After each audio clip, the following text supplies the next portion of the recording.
स्वागत है दोस्तों स्टडी फॉर यूपीएससी में। हम लोग प्रीलिम्स पीवाईक्यू देख रहे थे और ये इसका पार्ट 7 है। ध्यान से देखिएगा इस सवाल को।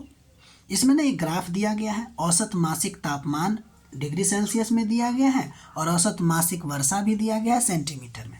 ये तस्वीर आप लोग ध्यान से देखिए, ठीक है। और ये क्वेश्चन पूछा है कि यह ग्राफ दुनिया के किस क्लाइमेटिक जोन का संकेत देता है। ऑप्शन में 4 बातें थी। इसका आंसर आपको होगा वेट एंड ड्राई ट्रॉपिकल, ठीक है। इसे हम लोग सवाना भी कहते हैं, इसे मानसून टाइप भी कहा जाता है, ठीक है। अब हम लोग आगे बढ़ते हैं, इसका थोड़ा सा डिस्क्रिप्शन देख लेते हैं कि जैसे मान लीजिए कि ये आपको तस्वीर दिख रहा होगा, इसमें हमने एल्टीट्यूड दिखाया, यानी कि ऊपर की तरफ इंक्रीजिंग एल्टीट्यूड यानी कि ऊंचाई को बढ़ते हुए दिखाया है, और इधर आपको इंक्रीजिंग एरिडिटी यानी कि शुष्कता यानी बरसात की कमी को दिखाया है। इस तस्वीर को ध्यान से देखिए। तो जैसे जैसे ऊंचाई की तरफ बढ़ेंगे तो देखिए पहले आपको ट्रॉपिकल मिलेगा फॉरेस्ट, उसके बाद टेम्परेट टाइप का मिलेगा, फिर सब आर्कटिक और फिर आर्कटिक टाइप का मिलेगा, ठीक है, ऊंचाई बढ़ने पे, ठीक है। लेकिन जब इंक्रीज एरिडिटी की जब बात करेंगे तो देखिए इधर 0 से लेके इधर आपको बहुत ज़्यादा मात्रा में शुष्कता की जब बात करेंगे तो ट्रॉपिकल में आपको सबसे ज़्यादा वर्षा वाले क्षेत्र में आपको रेन फॉरेस्ट, फिर सीजनल फॉरेस्ट, फिर सवाना, यही आपका आंसर था। क्योंकि यहाँ पे जो बरसात होती है ना वो आपको कितना होती है, लगभग 0 से लेके 25 तक इसका टेम्परेचर होता है, या 30 तक कह सकते हैं एवरेज टेम्परेचर। और बरसात की भी अगर बात करें तो 0 से लेके 30 सेंटीमीटर के आसपास एवरेज रेनफॉल होती है। ना ज़्यादा बरसात ना ज़्यादा गर्मी वाला टाइप का होता है सवाना। उसके बाद आपको थ्रोन वुड मिलेगा और फिर सबसे ज़्यादा शुष्कता वाले रीजन में डेजर्ट मिलेगा। ये आप ना ग्राफ बढ़िया से ध्यान रखिएगा, ठीक है। अगर हम टेम्परेट में बात करें तो बहुत ज़्यादा जहाँ पे फॉरेस्ट होगी तो वहाँ पे आपको बहुत ज़्यादा, अगर बरसात होगी तो वहाँ पर आपको फॉरेस्ट देखने को मिलेगा, वुडलैंड देखने को मिलेगा, ग्रासलैंड, ये चैपरल्स है, और यहाँ पे डेजर्ट देखने को मिलेंगे। सब आर्कटिक की अगर बात करें जो नॉर्थ में आपको टैगा रीजन देखने को मिलता है, और आर्कटिक में दोनों तरफ आपको टुंड्रा देखने को मिलेगा, ठीक है। अच्छा, इसके बारे में जो टैगा है ना उसके बारे में हम लोगों ने इकोलॉजी का पार्ट 2 जो करंट अफेयर है उसका लेक्चर नंबर 5 है, उसमें हमने डिटेल से बताया है, ठीक है। और ये आपको कहीं ना कहीं काम जरूर देने वाला है, ठीक। हम लोग आगे बढ़ते हैं, अगला क्वेश्चन देखते हैं। नीचे दिए गए टेबल को समझना है, ये क्वेश्चन था, ध्यान से देखिए। यहाँ पे काउंसिल ऑफ स्टेट दिया था, यहाँ पे हाउस ऑफ पीपल दिया था, यहाँ पे आपको नंबर दिया है, और फिर ये इसको 2 पार्ट में अगर आप कर लीजिएगा तो यहाँ पे राज्यसभा में आपको 12 नॉमिनेटेड है और 238 जो है रिप्रेजेंटेटिव स्टेट और यूटी से होता है। और यहाँ पे आपको 530 की बात किया है, और यहाँ पे एक्स के बारे में आपसे पूछा है, ठीक है। इस मैप को ध्यान से देखिए, ठीक। अब क्वेश्चन देखिए क्या पूछा है। कहता है कि निम्नलिखित में से कौन सा विकल्प एक्स चिन्ह स्थान पर फिट होगा। तो देखिए बहुत सारा ऑप्शन है, इसमें जो आंसर है आपको केंद्र शासित प्रदेश के 20 से अधिक प्रतिनिधि यहाँ पे आने वाली है, ठीक है।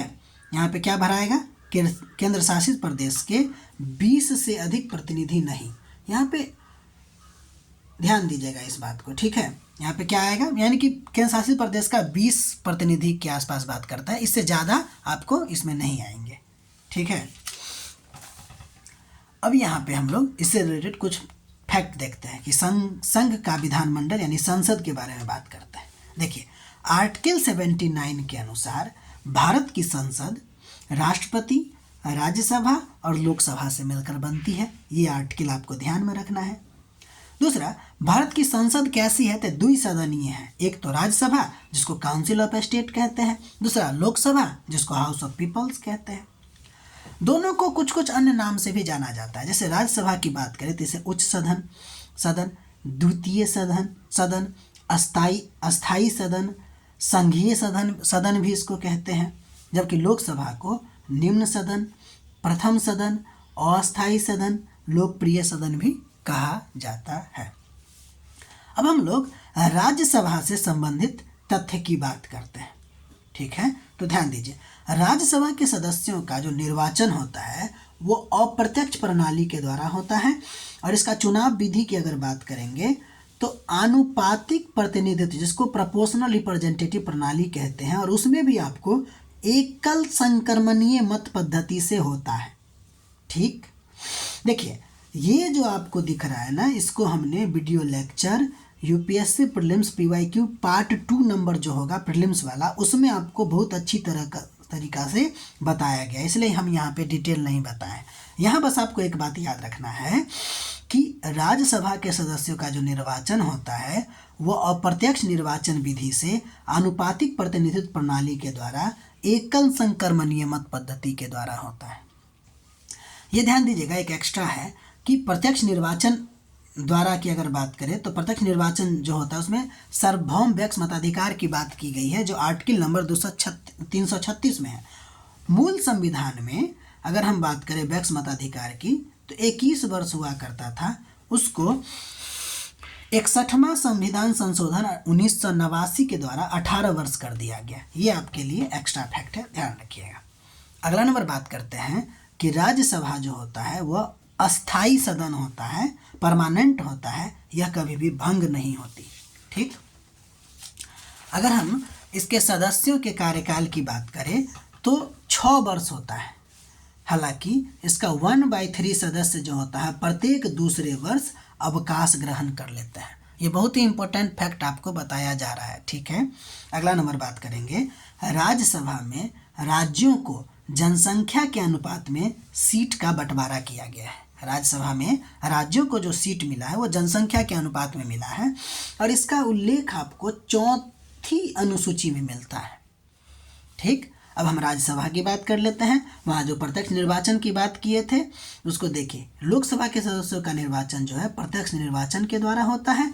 इसका चर्चा ये जो प्रत्यक्ष निर्वाचन है उसमें आपको भारत के कॉमन पीपल भाग लेते हैं, और 18 से लेके 18 वर्ष से शुरू हो जाता है कॉमन पीपल वोटिंग का, और जितना उम्र है उतना तक दे सकते हैं। और ये जो 18 वर्ष है, पहले 21 वर्ष ही हुआ करता था, 18 वर्ष जो आया आपको 61वां संविधान संशोधन 1889 में राजीव गांधी के समय में आया था। कार्यकाल की अगर बात करें लोकसभा का तो आपको 5 वर्ष होता है। देखिए यहाँ पे हम लोकसभा का कार्यकाल की बात कर रहे हैं ना, 5 वर्ष होता है, लेकिन इसे समय से पहले भी भंग किया जा सकता है, तो इसका परमानेंट नहीं होता कार्यकाल। नोट, राज्यसभा में 1 और लोकसभा में 2 एंग्लो इंडियन की नियुक्ति होती थी। यहाँ ध्यान दीजिएगा, हमने थी लिखा है, जिसका प्रावधान जो था वह 104वां संविधान संशोधन 2019 के द्वारा हटा दिया गया। ठीक, एंग्लो इंडियन की बात करते हैं। एंग्लो इंडियन वह व्यक्ति होता है जिसके माता पिता या पूर्वजों में से कोई एक यूरोपीय वंश का हो और जिसने स्वयं को भारतीय माना है या भारत का नागरिक है। ठीक है, तो वो एंग्लो इंडियन होगा। ये जो आपको बताया गया है उससे रिलेटेड कुछ फैक्ट थे, आप लोग ध्यान रखिएगा। ठीक है, अगला क्वेश्चन की बात करते हैं अशोक के बारे में, कि अशोक को उसके अभिलेखों में सामान्यतः किस नाम से संदर्भित किया गया है। तो इसका आंसर होगा आपको प्रियदर्शनी। ठीक है, इतिहास के, अब इससे रिलेटेड कुछ बात करते हैं कि इतिहास की अगर जानकारी की अगर बात किया जाएगा तो हमको 2 स्रोतों से मिलता है, एक तो पुरातात्विक स्रोत और दूसरा साहित्यिक स्रोत। पुरातात्विक स्रोत में आपको इंस्क्रिप्शन एंड क्वाइंस आएंगे, मॉन्यूमेंट आएगा, पोट्री आएंगे। ठीक है, जबकि साहित्यिक स्रोत की अगर बात करें तो इसमें धार्मिक स्रोत आएंगे, धर्मनिरपेक्ष स्रोत आएंगे और विदेशी स्रोत आएंगे। ठीक है, इम्पोर्टेंट ये है कि अभिलेखों, इंस्क्रिप्शन की बात करते हैं, अभिलेखों और सिक्कों से इतिहास की जानकारी आपको कैसे मिलती है। अगर एक क्वेश्चन पूछ दिया जाए कि इतिहास की जानकारी अभिलेखों और सिक्कों से हमको कैसे प्राप्त होती है, तो आपको यहाँ पे पता चलेगा। देखिए, अभिलेखों से हमको राजाओं एवं साम्राज्य की जानकारी मिलता है, प्रशासन एवं कानून के बारे में पता चलता है, समाज और धर्म के बारे में पता चलता है, भाषा और लिपि के बारे में पता चलती है। जबकि सिक्कों की बात करें तो राजा के नाम और शासन के बारे में पता चलता है, उसकी आर्थिक स्थिति के बारे में पता चलता है। अच्छा एक बता दें, आर्थिक स्थिति के बारे में कैसे?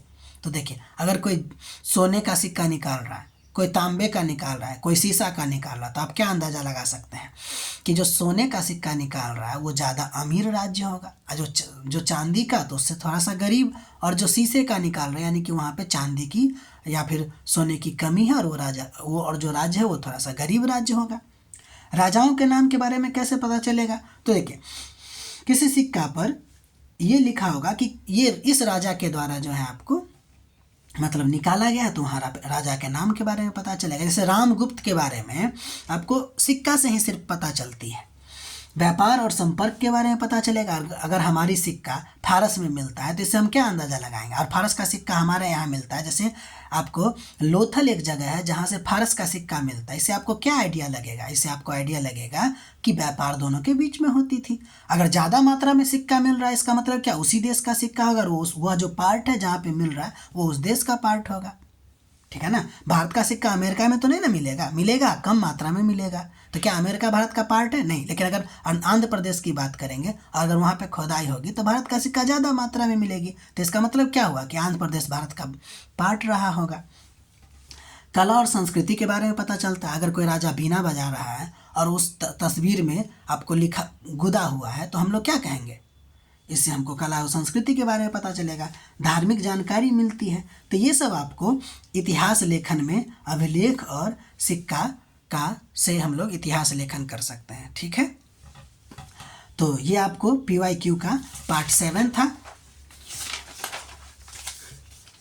ठीक है, अब हम लोग अगले वीडियो में मिलते हैं। तब तक के लिए आप अपना ख्याल रखिए, पढ़ाई करते रहिए। वीडियो कैसा लग रहा है इस पर अपना कमेंट कीजिए, लाइक कीजिए, सब्सक्राइब कीजिए और अपना पढ़ाई करते रहिए। ठीक है, मिलते हैं अगले वीडियो में।